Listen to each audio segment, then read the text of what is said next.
ಎಲ್ಲರಿಗೂ ಕೂಡ ನಮಸ್ಕಾರ. ನಾನು PN ರವೀಂದ್ರ, ಜಿಲ್ಲಾಧಿಕಾರಿ, ಚಿಕ್ಕಬಳ್ಳಾಪುರ ಜಿಲ್ಲೆ. ಫೆಂಗಲ್ ಚಂಡಮಾರುತದ ಪ್ರಭಾವ ಚಿಕ್ಕಬಳ್ಳಾಪುರ ಜಿಲ್ಲೆಯ ಮೇಲೂ ಕೂಡ ಇದೆ. ಮುಂದಿನ 48 ಗಂಟೆಗಳಲ್ಲಿ ಭಾರಿ ಮಳೆ ಮತ್ತು ವಿಪರೀತ ಚಳಿ ಆಗ್ತಕ್ಕಂಥ ನಿರೀಕ್ಷೆ ಇರೋದ್ರಿಂದ ಚಿಕ್ಕಬಳ್ಳಾಪುರ ಜಿಲ್ಲೆಯ ಎಲ್ಲ ಶಾಲಾ ಕಾಲೇಜಿನ ವಿದ್ಯಾರ್ಥಿಗಳ ಆರೋಗ್ಯದ ಹಿತದೃಷ್ಟಿಯಿಂದ ಡಿಸೆಂಬರ್ 2 ಅಂದ್ರೆ ನಾಳೆ ಸೋಮವಾರ ಎಲ್ಲ ಶಾಲಾ ಕಾಲೇಜುಗಳಿಗೆ ರಜೆಯನ್ನ ಘೋಷಣೆ ಮಾಡಲಾಗ್ತಾ ಇದೆ.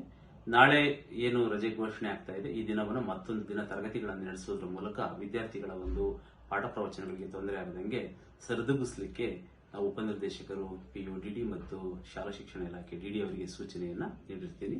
ಹಾಗಾಗಿ ಫೆಂಗಲ್ ಚಂಡಮಾರುತದ ಪ್ರಭಾವ ಮಕ್ಕಳ ಮೇಲೆ ಯಾವುದೇ ಆರೋಗ್ಯದ ತೊಂದರೆ ಆಗಬಾರದು ಅಂತಕ್ಕಂಥ ದೃಷ್ಟಿಯಿಂದ ಡಿಸೆಂಬರ್ 2ನೇ ತಾರೀಕು ಚಿಕ್ಕಬಳ್ಳಾಪುರ ಜಿಲ್ಲೆಯ ಎಲ್ಲ ಶಾಲಾ ಕಾಲೇಜುಗಳಿಗೆ ರಜೆಯನ್ನ ಘೋಷಣೆ ಮಾಡಿದ್ದೀನಿ. ನಮಸ್ಕಾರ.